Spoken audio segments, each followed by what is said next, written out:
Welcome back to Professor Layton and the Unwound Future, Part 28. Our story so far. A discussion with Rudolph reveals that the pagoda's owner spends much of his time down by the river. Working off of their new lead, Layton and the others head down to the River Thames. Chapter 8, A Meeting by the River.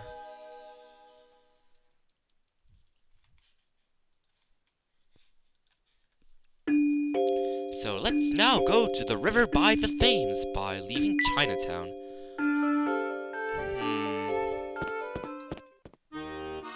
Actually, no. I'm not going to leave Chinatown quite yet. I think there's another puzzle that we need to solve. And it's in the bookstore. As always. Welcome to Maya's Miles of Books. Need help finding a book? Sure, let's see. How about some books on English history? Of course, but that's a rather broad topic. What time period are you most interested in? Hey, this book is on King Arthur. Neat. Ah, yes, King Arthur. Technically, though, that book's more legend than historical fact. But it's a fascinating story just the same. Tell me, have you ever heard of Arthur's Round Table? Oh, around the table with 40 picarats. One day, King Arthur invited a number of honored guests to dine at his table of tables. Okay. Everyone took their seats at evenly spaced intervals from one another. After sitting down, two lovely women in attendance, Gouverneurve and Nimue, were amused to find that neither of them saw a woman sitting left, right, or directly across the table. What's the minimum number of people that could be sitting at the round table? Okay, so let's draw a little diagram here. Here's my wonderful, perfect circle here. And if the women don't see another woman directly in front of them, or to their left, that means that, let's see if there are 5 people. 1, 2, 3, 4, 5. Meaning that if even at their viewpoints, let's say this is a woman, they won't see anyone in front of them or beside them. So 5 people is the correct answer. This one's as good as solved. I knew it! A noble answer. 5 people is correct. Nicely done. More blabbering about nothing. Oh, and Richard got another request. Richard is so popular, isn't he? So now let's go to the hill by the Thames and talk to Horace here. Hello again, sir. Why do you keep sneaking up on me? Sorry, it's just that I noticed your pants and shoes are soaked and... So what? I've got wet pants. That's the least of my problems right now. Well, what does seem to be the problem? I'm here waiting for a friend, and I think there's been some confusion about my eating time. Oh. So that's your problem? I think my watch is 5 minutes slow, but it's actually 5 minutes fast. My friend thinks his watch is 5 minutes fast, but it's actually 5 minutes slow. If we tried to show up at our meeting points at the same time following only the time of our watches, how many minutes earlier will my friend... Oh, how many minutes earlier than my friend will I arrive? Also, if it happens to arrive later than my friend, put a minus sign in front of the answer. So, Let's see what we can do. So what's the difference between the actual time of the meeting and the time that they will arrive? So, if he thinks that his watch is 5 minutes slow, and when I arrive at time, I show up 5 minutes earlier than the time shown on my watch. So Therefore, if my watch is 5 minutes fast, I'll actually end up arriving 10 minutes early. And if he arrives 10 minutes early, according to our hint, our friend here will arrive 10 minutes late. So the difference is 20 minutes, so you will arrive 20 minutes earlier. I've got a good feeling about this one. Few things satisfy like a puzzle solved.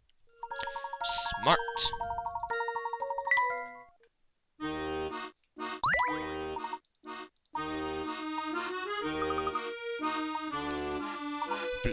Okay, conversations. Now let's walk down. I think we need to talk to Seagull here. Salutations and what's not. What brings you upstanding citizens back through here? We're tracking down the boss of the family. We've got a hot tip that he's down by the Thames. Whoa now, pipe down. You certainly appear to be an authority on the subject. Don't you know it? And I know enough to tell you that you guys aren't going to heed my warning. If you're dead set on going on the riverside, at least check out the restaurant there. The grub there is phenomenal, and you might as well look for trouble on a full stomach. Gee, thanks. Okay, let's continue walking left, because that's where we're going to go now. And guess what? It's a friend again. Hello there. Why, hello there. Oh, no! Okay, boring. I'm sorry, but this isn't very interesting. It's just side plot. Okay, I think we're done talking to him, so let's walk left. Almost there. Ooh, the river of the Thames is nice here. Where do you think the future little professor is? I'm so excited to meet him. Flora, you're awfully cheery about all of this. Well, aren't you excited to meet him too?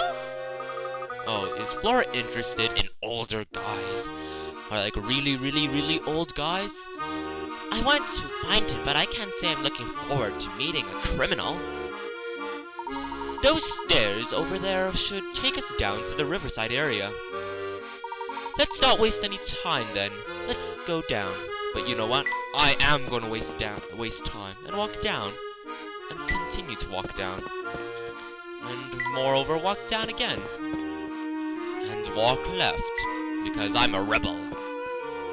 And walk down, because you know what? I see Inspector Chelmy, and he has a puzzle for us.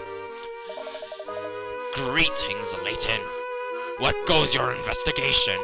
I believe I'm making good progress thanks in no part to you. What about yourself, Inspector? Have you come across any promising leads? I'd say so. You won't believe the chat I've heard a couple of suspicious blokes having a moment ago. Really now? Please tell me what you've heard. Guess what? It's a puzzle. Bricks and bullion. Worth 50 picarats. A rowdy band of thieves was apprehended just before they could execute boss's orders. Their 10 bars of gold will fit right into their brick wall. Nobody will be the wiser. We'll stash them here till the heat dies down. Oh, I'm almost done forgetting the important part. Don't go putting no bigger parts on top of the little ones. Sound like a plan, boys? Now get to it. Okay, so pieces that are big can't go on top of smaller pieces. Hey, that fits perfectly. Let's see if we put these on top. These should work, I suppose. Hey, that makes sense. And then let's put one here. And put another one here. And oh, guess what? I can put something there. Put this there. No, that doesn't fit. Put this there. Put this there? No, put this here. Yes, put it on the side. And there we go. I've got a good feeling about this one. Well, that's settled. Golden. There, it's solved. True, but unfortunately I don't see any link between the puzzle and our case. Oh. Well, yes, I suppose that's true. I guess it's back to pounding the pavement for now. Oh, you are so smart, Chelmy. Guess let's go waste more time by walking back to where we were.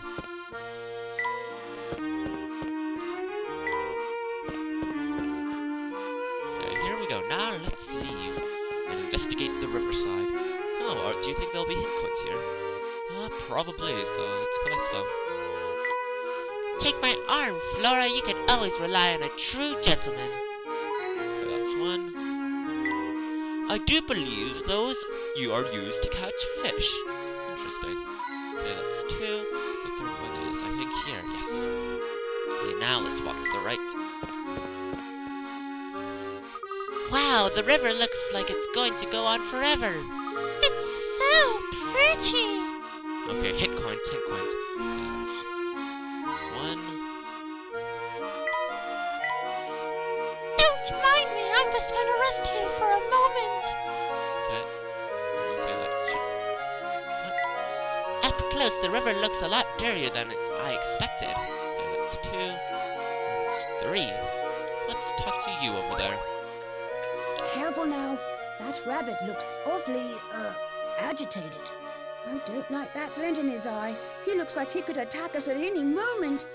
Well, you've always had a way with animals, even those of the more cantankerous variety. Why don't you see if you can't befriend the little fellow? Befriend him. Right. He doesn't look too, friendly, but I guess I can give it a shot.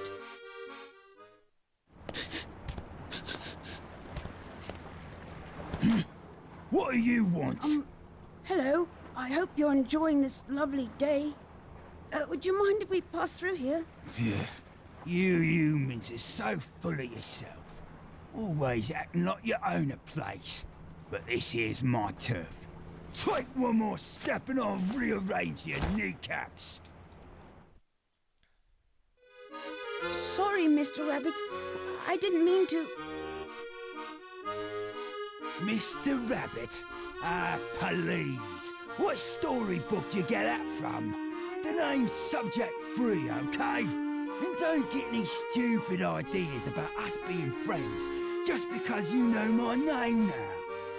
Of course not, Mr. Subject 3. I didn't mean to impose, but we really do need to pass through here. Those puny ears of yours don't hear too well, do they, boy? I thought I made it clear that this is my turf. But we just... Ah, shut your trap. Look, I'm not an unreasonable rabbit, but nothing's free, you know. If you want through that much, you're gonna have to solve this puzzle.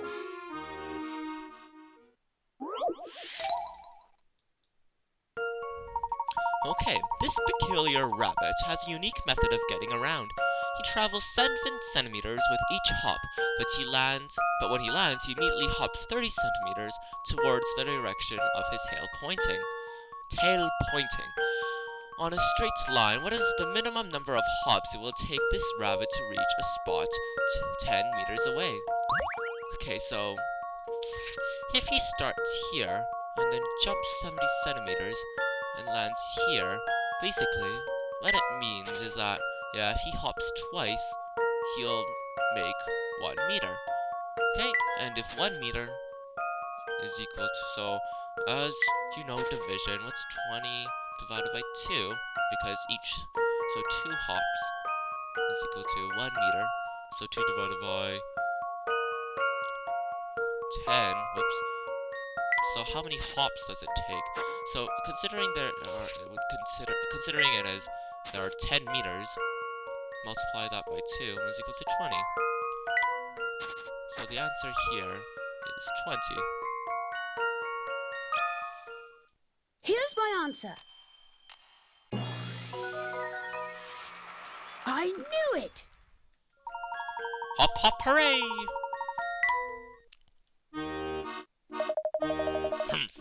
You're one of the smarter humans I've met, I'll give you that. So, what exactly is your story, Mr. Subject 3? Want to know more about this old hare, do you? Well, get your hanky ready, cause this tale's a real tearjerker. Okay. I was born in the mean streets of London and separated from my parents at an early age. I would never see them again. It wasn't long before I was kidnapped and sold as a lab animal. I thought it couldn't get any worse. I was wrong. The research facility I was taken to was the most miserable place on Earth. It was there that the whitecoats started calling me Subject Free. That's a peculiar name. Yeah, that's because it wasn't so much a name as an ID. I was a test subject, not a cuddly pet. There was a Subject 1 and a Subject 2 there, but who knows what happened to them. I don't mean to stir up painful memories, but you said you were a test subject, so... You want to know about the test they did on me? Just thinking about it makes my fur stand on end. Well, this was one of their favourite routines. They'd throw me in a room and cut the lights. There'd be a loud noise like nails on a blackboard. Next thing I know, I'm in a totally different room. Even now, I've no idea what they were doing. That sounds awful. Have you two worked everything out? Did you hear Subject 3's terrible story? Apparently, he was forced to be a test subject in a whole bunch of weird science experiments. Our friend here carries a heavy burden on his shoulders. Poor little fellow. Poor little fellow? Spare me your pity. Life is hard, kid, and I've had it harder than most. None of it. The sooner you stop expecting good things to happen, the better off you'll be. What kind of attitude is that? You're free now, and you've got your whole life ahead of you. Ah, so now you're gonna tell me how to live my life, huh? Go on then, get out of my face before I bite the lot of you! Puzzle number 78 is now in your puzzle index. You got a new course for your toy... Ugh. Oh, wow. You got a new course for your toy car, Carrot Patch. And I think I'll be ending my Let's Play here today. Until next time, bye-bye.